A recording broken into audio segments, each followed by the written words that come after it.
Olha, dizem que a melhor trapaça, assim, quase sempre precisa de uma boa distração, né? Uma cortina de fumaça que funcione.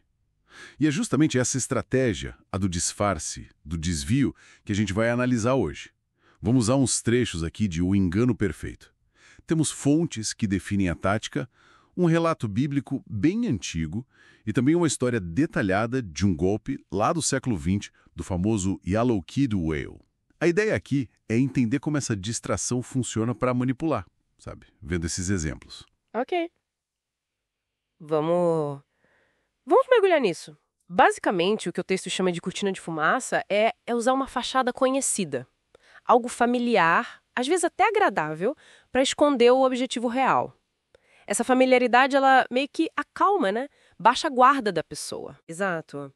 E o fascinante aqui é justamente como essa familiaridade, ela desativa a nossa desconfiança natural.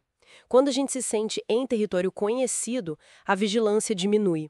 Fica mais fácil conduzir alguém por um caminho que parece seguro, mas que, na verdade, desvia para uma armadilha. O primeiro exemplo que a gente separou vem da Bíblia. É a história de Jeú, que foi rei de Israel e queria acabar com o culto ao deus Baal. O que ele fez? Bom, ele fingiu uma devoção assim súbita, exagerada a Baal. Convocou todos os seguidores para um grande sacrifício. Fez questão, não falte nenhum. E a esperteza dele foi além, né? Ele mandou verificar com muito cuidado para ter certeza que só tinha adorador de Baal ali. Nenhum servo do Senhor, como diz o texto. Assim que os rituais começaram, pronto. Jeú deu a ordem e os soldados dele mataram todo mundo que estava reunido. A cortina de fumaça nesse caso foi a própria demonstração pública de fé. Uma fé exagerada, né? A escala do evento, a exigência de que todos estivessem lá. Tudo isso serviu para quê? Para concentrar os alvos e esconder a intenção real, que era mortal. Ele usou a devoção dos próprios inimigos contra eles.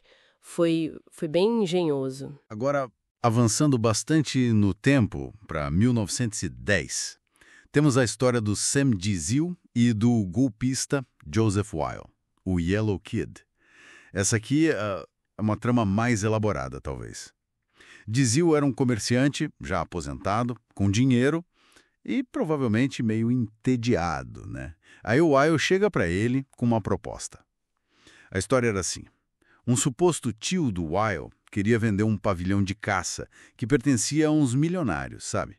E queria vender por um preço baixo, uns $35 mil. Isso para se vingar desses patrões. O Dizil entraria como o laranja. Comprava barato, depois revendia pelo valor real, que seriam uns $155 mil, e eles dividiriam o lucro. Uma oferta tentadora. Essa história inicial, essa é a isca perfeita. É a primeira camada da cortina de fumaça, apela direto para a ganância do Dizil, talvez para o tédio dele também. E a estrutura parece familiar, né?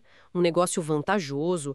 A tal vingança do tio ainda dava um ar de justificativa, de legitimidade. Aí eles montam toda uma encenação, levam o Dizil para uma cidade, Galsborg, tem encontro com o tal tio, com os falsos financistas, tudo parte do teatro.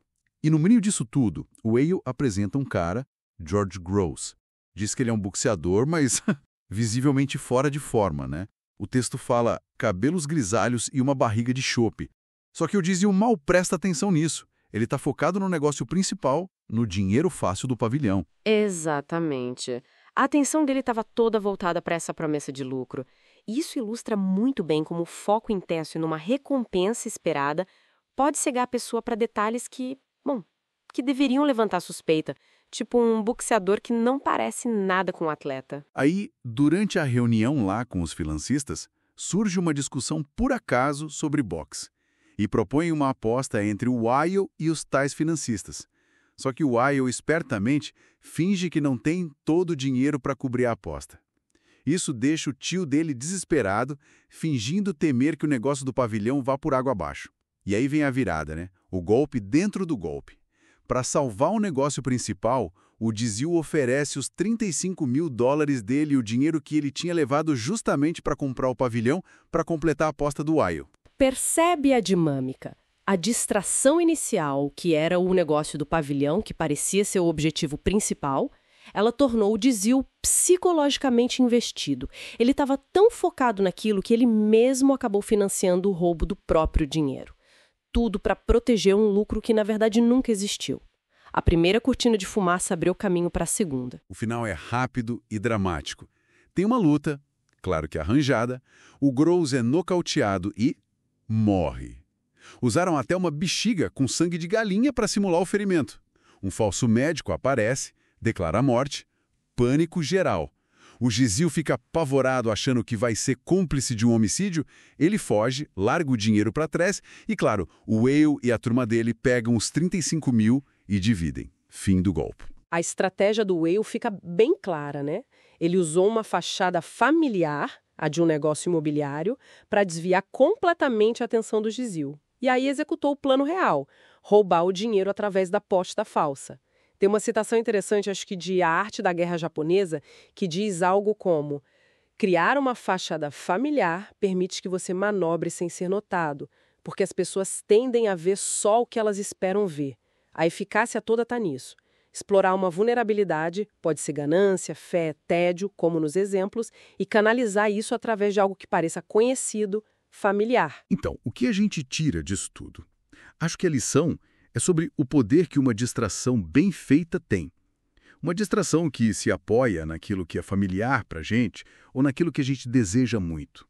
É uma ferramenta de manipulação poderosa, capaz de fazer a gente ignorar o absurdo mesmo quando ele está bem na nossa frente. Recapitulando rapidinho, a nossa análise hoje mostrou, com um exemplo bíblico e um golpe mais moderno, como essas fachadas familiares e desvios de atenção são usados para esconder as verdadeiras intenções e, bom, manipular as situações. Fica uma reflexão, talvez. Sabendo como o que é familiar pode ser usado para abaixar nossa guarda, que outras cortinas de fumaça, talvez bem mais sutis, podem estar operando nas interações do dia a dia, desviando o foco do que realmente importa. E como é que se pode cultivar um olhar mais atento para essas coisas, sem também cair numa desconfiança que seja excessiva, paralisante? É um equilíbrio delicado, né?